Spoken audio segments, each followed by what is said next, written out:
Hello everyone. So in this lecture we will talk about a second method of non-gel based proteomics approach. So remember, the primary objective of proteomics is to separate the entire proteome, all the proteins present in the cell. You separate them and identify them. So that can be done without using two-dimensional gel electrophoresis also. There are different methods. The first method was label-free quantification, which we have talked in the earlier lecture.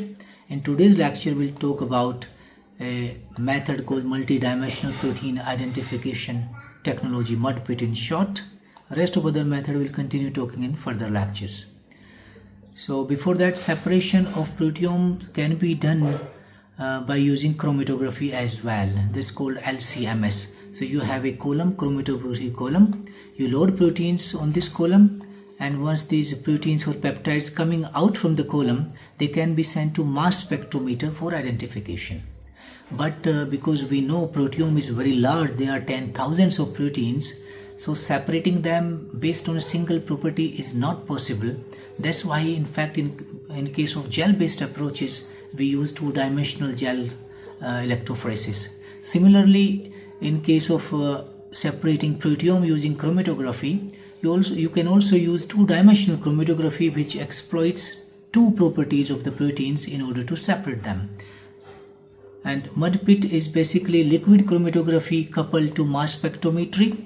Is also known as multidimensional protein identification technology, or two-dimensional chromatography. Is a non-gel based approach for identification of proteins from the complex mixture of proteome. And this technique consists of a two-dimensional chromatography separation prior to mass spectrometry studies. So in this technique, you use a microcapillary column. This column is made up of two stationary phases. You have a strong cation exchanger on the top, and on the bottom you have reverse phase matrix. A strong cation exchanger is basically negatively charged matrix which bind to positive charge analytes. Reverse phase is generally a C18 column, which is also known as hydrophobic interaction chromatography. So it binds to hydrophobic proteins or peptides. Now this column is connected directly to mass spectrometer. So the peptides or proteins coming out from this column, they are sent to mass spectrometer for identification. Now, if you want to do MudPIT, you want to separate 10,000s of protein from a given sample. So your step would be same as we have discussed in other techniques. You will do extraction of the entire proteome. You will extract all the proteins present in your sample, and those proteins present in your sample, they sent for digestion, proteolysis, using enzymes, protease enzymes, something like trypsin, which cleaves at C terminal of lysine and arginine amino acid in the protein sequence. Now you have this large number of peptides. These are loaded to this biphasic MudPIT column, two-dimensional chromatography.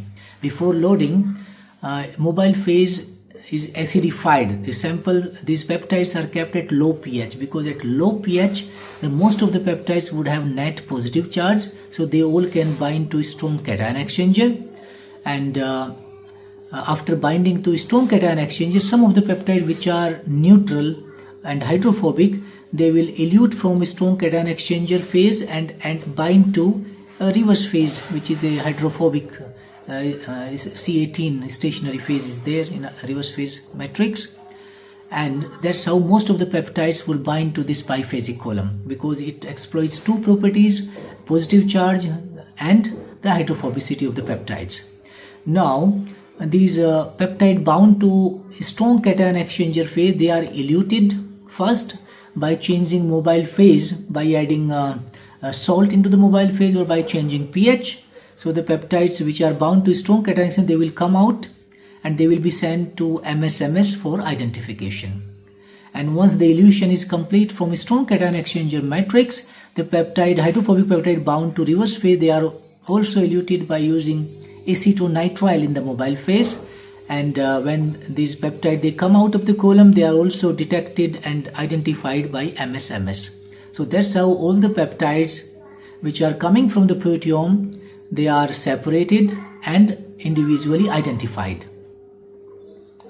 And similarly, this also can be MudPIT also can be used for differential expression proteomics, means when you want to compare proteomic profiling from two different states, the same workflow can be used one by one for both the states, and then the comparison can be made of peptides coming from both the states.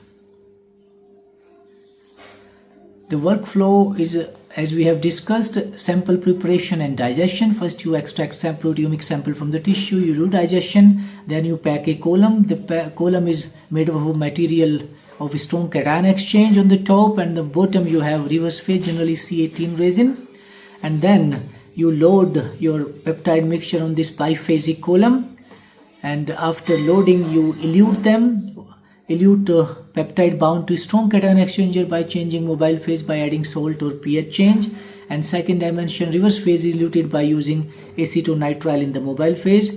Then those peptides coming out from the this biphasic column, they are analyzed and identified using mass spectroscopy. MudPIT has several advantages, like it has very high sensitivity and coverage. It detects low abundance protein within the complex mixture. Even membrane proteins which are difficult to detect in gel-based method, they are detected and identified using MudPIT. Is fully automated. You just have to load your peptide mixture on the MudPIT column, and then everything is fully automated up to identification of the protein. In that way the sample loss is also minimized in MudPIT. It is high throughput. You can use large number of protein separation and identification using this technique. It has excellent separation power because it uses two properties of peptides to separate, the charge property and hydrophobicity. And there is no in-gel issue with this. So in-gel issues means like it avoids the issue of poor gel solubility, or hydrophobic proteins are not detected in the gel-based method. So those issues are addressed in MudPIT. There are also problems, disadvantages of MudPIT. Loss of intact protein information, because proteins are digested first before separation and identification.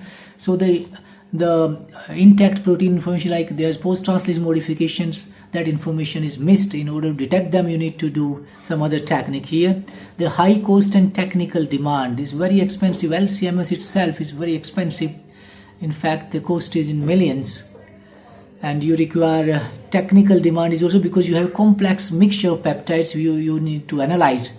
So there is a great technical demand also relatively associated with the MudPIT application. It reduces quantitative accuracy. When you compare the quantitation of MudPIT with the other labeling techniques, it's less. For example, iTrack is better in case of quantitative estimation of peptides and proteins.